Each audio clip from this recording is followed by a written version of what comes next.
Assalamualaikum warahmatullahi wabarakatuh. Sebelumnya, perkenalkan nama saya Dahlia Nurfadila dan rekan saya. Perkenalkan, nama saya Dini Fauzia. Kami di sini akan menjelaskan materi yang sebelumnya sudah dibahas, yaitu mengenai perencanaan laba. Adapun poin-poin yang akan kami bahas yaitu anggaran kas, anggaran laporan laba rugi, dan anggaran laporan posisi keuangan.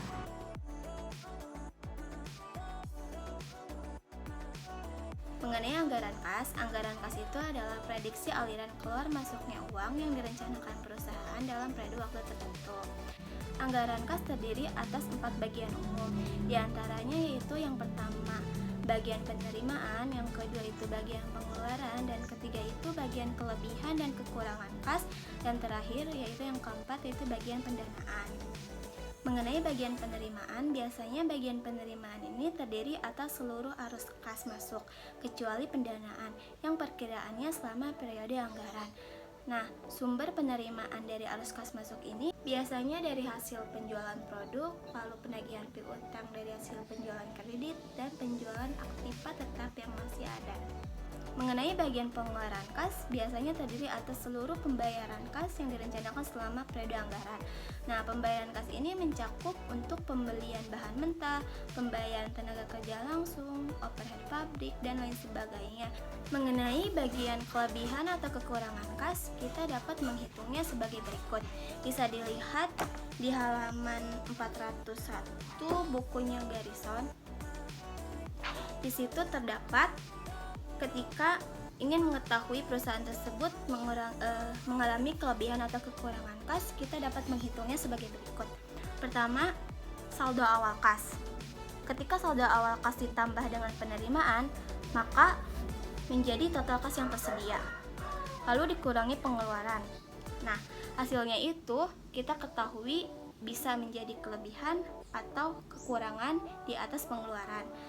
Ketika total kas yang tersedia lebih besar dari hasil total pengeluaran, maka bisa kita mengetahui hasilnya itu kelebihan kas di atas pengeluaran.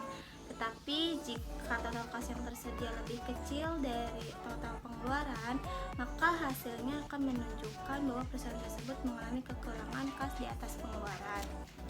Nah, jika terjadi kekurangan kas dalam periode anggaran, perusahaan yang bersangkutan perlu meminjam dana. Jika terjadi kelebihan kas dalam suatu periode anggaran, maka dana yang dipinjam pada periode sebelumnya dapat dibayar, atau kelebihan dana tersebut dapat diinvestasikan. Nah, jadi gini teman-teman, kalau misalkan perusahaan itu mengalami kekurangan dana, maka perusahaan tersebut membutuhkan pinjaman dana. Tetapi ketika perusahaan tersebut mengalami kelebihan dana, maka kelebihan dana tersebut bisa kita investasikan atau bisa untuk membayar hasil pinjaman kita sebelumnya. Mengenai bagian pendanaan, biasanya menunjukkan kepada perincian proyeksi pinjaman atau pelunasan selama periode tertentu.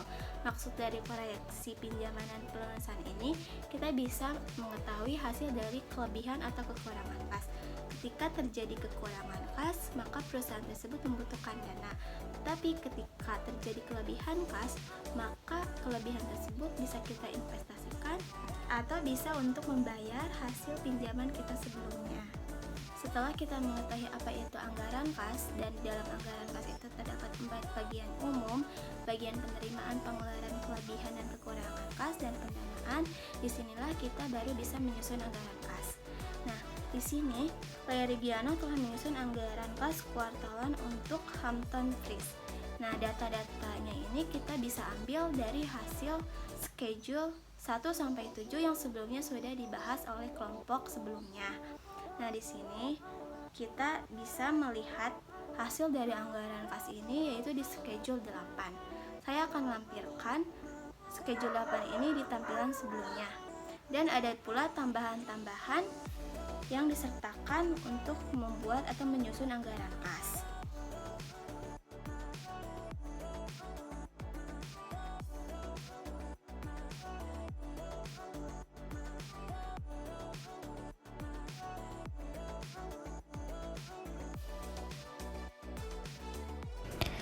Bisa dilihat di schedule 8 mengenai anggaran kas. Nah, anggaran kas ini disiapkan satu kuartal, dimulai dari kuartal pertama. Larry mulai menyusun anggaran kas dengan memasukkan saldo awal kas untuk kuartal pertama sebesar 42.500.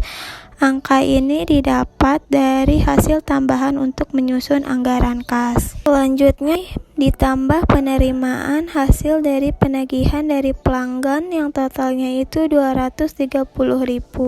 Nilai ini diambil dari hasil penerimaan anggaran penjualan.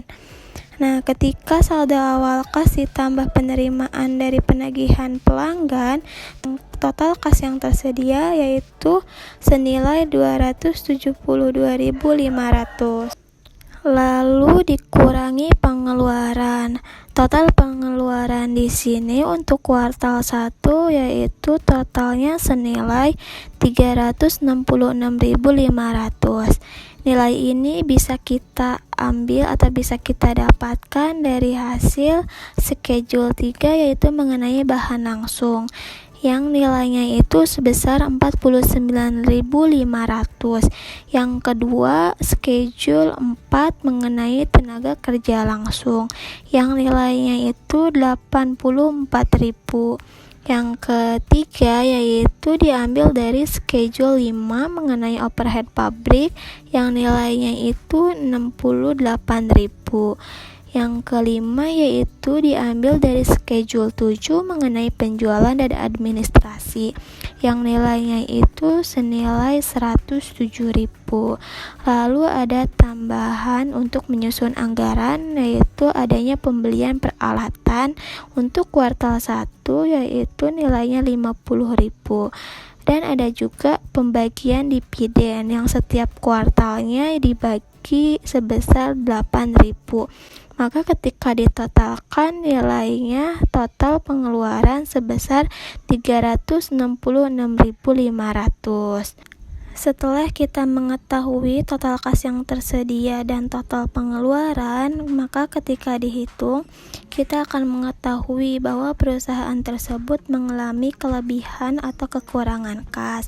Di sini kita sudah mengetahui total kas yang tersedia senilai 272.500 dan total pengeluaran nilainya itu 366.500. Bahwa total kas yang tersedia ini nilainya lebih kecil dari total pengeluaran. Maka ketika dijumlahkan, maka hasilnya itu perusahaan tersebut mengalami kekurangan kas yang tersedia di atas pengeluaran sebesar 94.000. Maka di sini perusahaan tersebut membutuhkan pinjaman atau membutuhkan dana tambahan. Mengenai tambahan untuk menyusun anggaran kas, di sini diketahui bahwa manajemen ingin memiliki saldo kas sedikitnya 30.000 di awal setiap kuartal untuk kontingensi.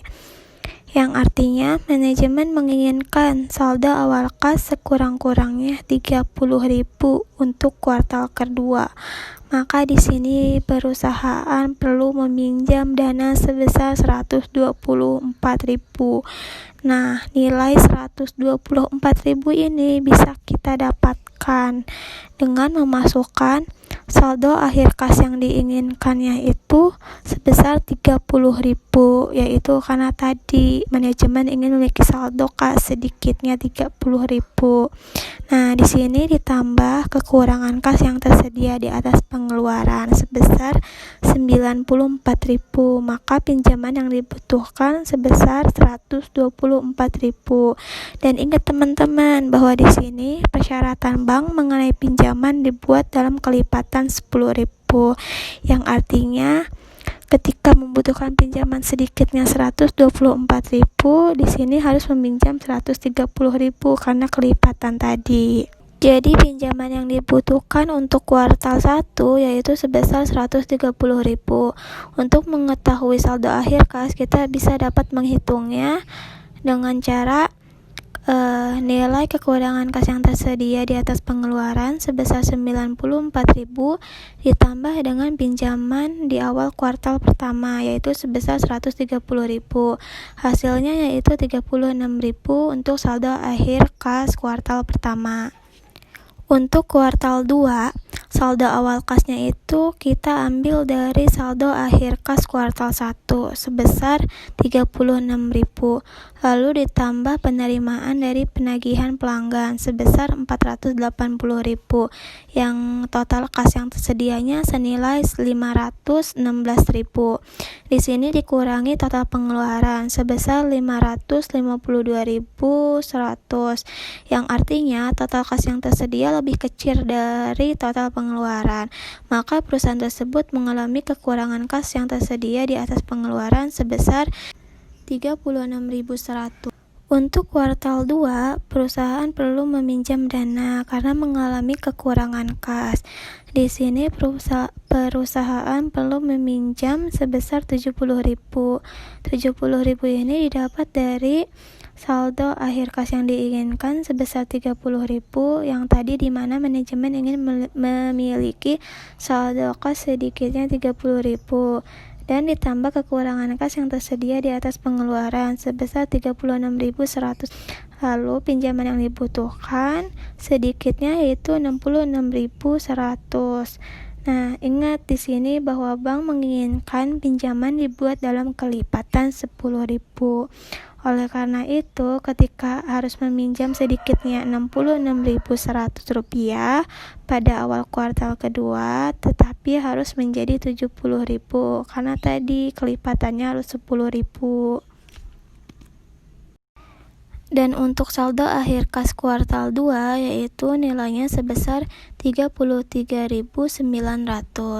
Ini didapat dari kekurangan kas yang tersedia di atas pengeluaran ditambah dengan pinjaman yang dibutuhkan. Untuk kuartal ketiga, di sini saldo awal kasnya itu senilai 33.900 didapat dari saldo akhir kas kuartal 2. Nah, ditambah dengan penagihan dari pelanggan sebesar 740.000, maka total kas yang tersedia senilai 773.500, lalu dikurangi total pengeluaran sebesar 603.250, maka perusahaan mengalami kelebihan kas yang tersedia di atas pengeluaran, karena total kas yang tersedianya lebih besar dari total pengeluaran. Di kuartal ketiga ini, perusahaan mengalami kelebihan kas di atas pengeluaran. Nilainya itu sebesar 165.650. Untuk kuartal 4, saldo awal kasnya itu senilai 165.650, ditambah penerimaan penagihan dari pelanggan sebesar 520. Lalu total kas yang tersedianya itu senilai 685.650, lalu dikurangi total pengeluaran sebesar 422.350, maka perusahaan tersebut mengalami kelebihan kas yang tersedia di atas pengeluaran sebesar 263.300. Di akhir kuartal keempat ini, perusahaan mengalami kelebihan kas di atas pengeluaran. Nah, kelebihan kasnya ini bisa kita untuk melunasi pinjaman dan bunga yang diakumulasi. Bunga yang diakumulasikan dapat dihitung sebagai berikut. Sebelumnya sudah diketahui bahwa bunga pinjaman 1% per bulan. Dan untuk mempermudah, kita mengasumsikan bahwa bunga tidak berbunga. Jadi perusahaan akan melunasi pinjaman ditambah akumulasi bunga di akhir tahun. Jadi di akhir kuartal keempat ini. Untuk perhitungan akumulasi bunga dapat dihitung sebagai berikut. Nah, di sini pinjaman di awal kuartal pertama sebesar 130.000. Berarti 130.000 dikali 0,01, yang artinya per bulan 1%, lalu dikali 12 bulan, karena bunganya itu dibayar di akhir tahun, yang nilainya itu sebesar 15.600. Yang kedua, bunga yang dipinjam di awal kuartal kedua sebesar 70.000 dikali 0,01, yang artinya per bulannya 1% dikali 9 bulan. Kenapa 9 bulan? Karena di dalam 1 tahun itu ada 12 bulan. Tetapi ketika kita menghitung dalam kuartal, maka 1 kuartalnya itu 1-3 bulan. Nah, jadi kuartal kedua ini dimulai dari bulan keempat. Yang artinya 12 diambil 3 yaitu 9 bulan. Yang ketika dikalikan hasilnya itu 6.300. Maka total bunga akural di akhir kuartal keempat sebesar 21.900.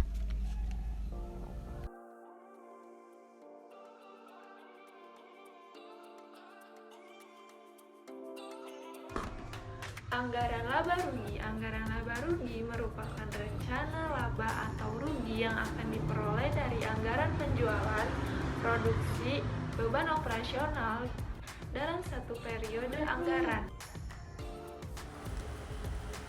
Di sini terdapat pada penjualan mencapai 2 juta yang tertera di schedule 1.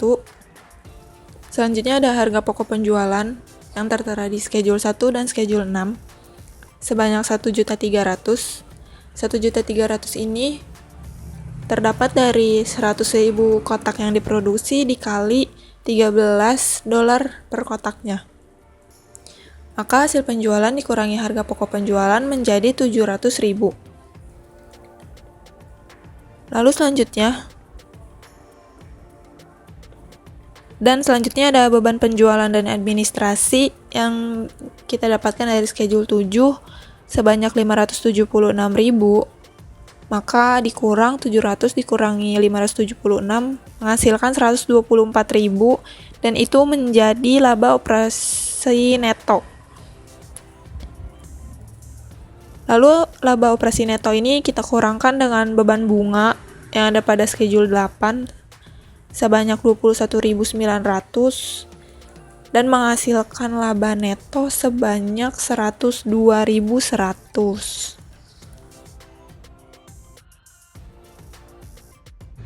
Anggaran laporan posisi keuangan merupakan anggaran mengenai rencana perubahan aktiva, utang, dan modal perusahaan dalam periode yang telah ditetapkan.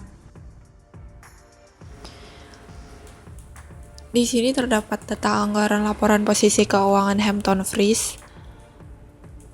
Pada aset lancarnya terdapat kas sebanyak 41.400, yang mana 41.400 ini berada di schedule 8 yaitu saldo akhir kas.